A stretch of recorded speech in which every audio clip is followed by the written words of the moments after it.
Welcome to the NREP Daily right here on the National Real Estate Post. I have another National Association of Mortgage Brokers update for us this week, or a NAM update. And this week we did want to talk about something that it's really an important conversation. And Rocky, I know there's going to be people on both sides of this coin. I, for one, lean toward the NAM side on this one for sure. And what we want to talk about today, guys, is trigger leads.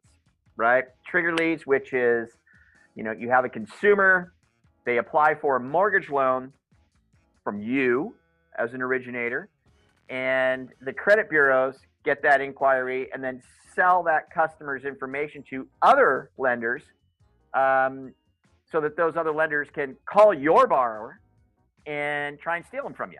At the end of the day, that's what it is. And so we do have people on both sides of the coin. We got lenders who don't participate in this, and brokers and loan officers and loan companies that don't participate in this as far as buying them. And so they're like, hey, this is BS, and it's an invasion of privacy. And it's the kind of thing where, these consumers didn't opt into this, so it's not fair. But then you got lenders who feel like, well, hey, I'm buying into it because I want to get that business, or I want to be notified when my deal's being paid off, or something like that.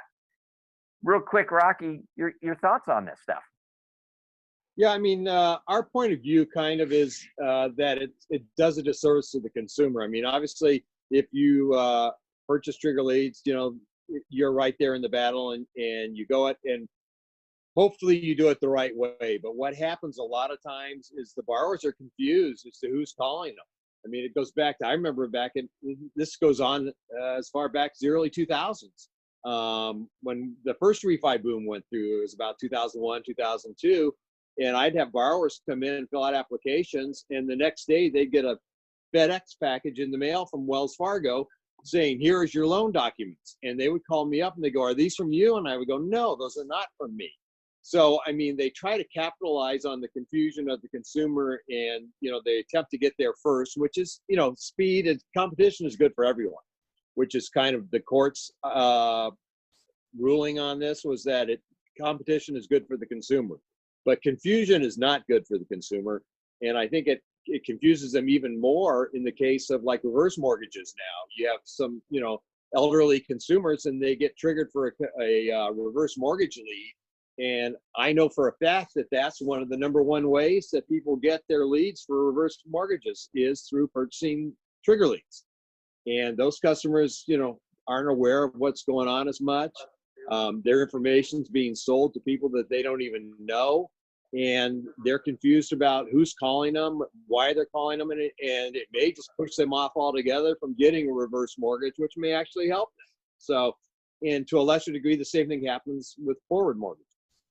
Well, it's, and you say to a lesser degree, but I hear it all the time. I mean, I'm in contact with a lot of originators, and I hear it all the time where, they're doing a deal and they get called, these consumers get called by other lenders and then start grinding them on, well, what's your program? What are you getting? Well, what's the rate you're getting?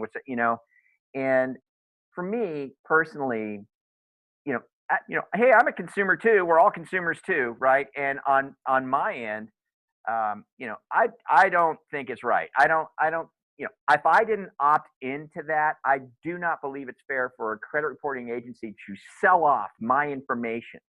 You know what I mean? To another mortgage entity, to have them start spamming in on me, right? Start calling me. I didn't authorize the call. I didn't authorize anything. And now I'm getting bombarded with, other loan companies trying to figure out what's going on.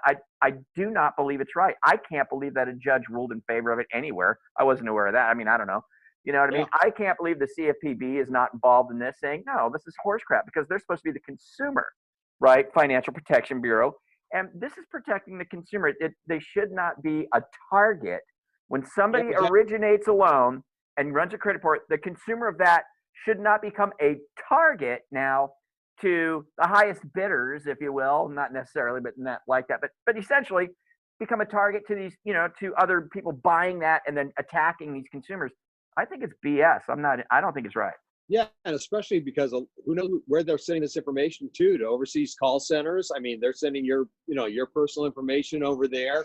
But it was the consumer associations that were the ones that thought this was pro-consumers. They were saying, this was back in about 2008, 2009. They say brokers don't want this because they don't want your consumer exposed to getting a better rate.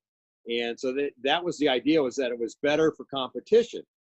But they're also sowing confusion. I mean, if you do it just as competition and say, do you mind? Can I give you another quote? I mean, that's fair competition. I think everybody's okay with that, though it's not necessarily the best way to do it. But they come out there and they say, oh, well, they can't do that. They're just quoting you a rate to get you in. You know what I mean? Is they're saying that whatever you've offered them, they go, how do they do that without charging you points? They can't give you that rate, and so they're sowing discontent and confusion in the consumer. It damages existing relationships as well as exposing personal information. So yeah, it's not a good thing. Okay, so there is a bill that's in place to put a stop to this, right? Yeah, Lacy Clay, Congressman Lacy Clay is coming out with a bill to do exactly what you said, offer the opportunity for consumers to opt into this if they want competition, if they want to get other options in, but that unless you actually choose to opt in, that your information will not be shared, which kind of is the way it should be, I think. And I'm guessing you are also. Oh, completely. No, I think that for me as a consumer, I would want that. I don't want people just blowing me up. You know what I mean? Because I started a loan application somewhere. So this is in place. Also, I'm going to put there's a link. Click on the NAM banner that you see, the NAM logo that you see here on the screen, guys, right down below. If you click on that NAM logo down below, it's going to take it to the Action Center, to the specific call to action that you can sign it. You guys already know now how easy this is to get done with NAM, right? I mean, you just go in there, click a button or two, and you're done. And the request to have this bill pushed through automatically goes to all of your representatives. A very, very simple thing to do. So I would say if you're on, I would say our side of the fence on this, where you don't believe that it's fair that as consumers, our information can get sold off to these mortgage companies just because we inquired about a loan. If you don't think that's fair and that we should have the right to opt into that as a consumer, then click that NAM logo right down below and fill out the call to action and get it done. It takes just a couple of clicks. And also, I would like to have a discussion about it. I would like to know, maybe you're on the other side of the fence. Maybe you don't agree with us. And so let's start that conversation down below in the comments, because I would like to see where this conversation goes. So I don't know. I mean, that's just kind of where I'm at on this thing. I know that NAM has been kind of leading the charge on this for some time. When did NAM start working with Lacy Clay on this matter? Well, he was an invited speaker to our legislative conference last year, so March of 2019 or April of 2019. He came in and said, "What can I do for you all?" And that was one of the things we brought up. And he's previously, I think he was a realtor in Missouri, so he's got a real estate background, and he certainly understood what we were talking about.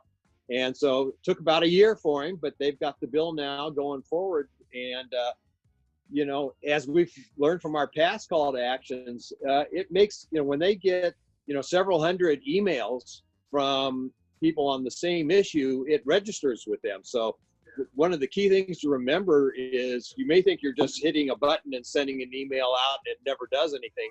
They count these and it comes into effect, and we've heard a lot of positive responses from our previous call to action. So make sure that you participate.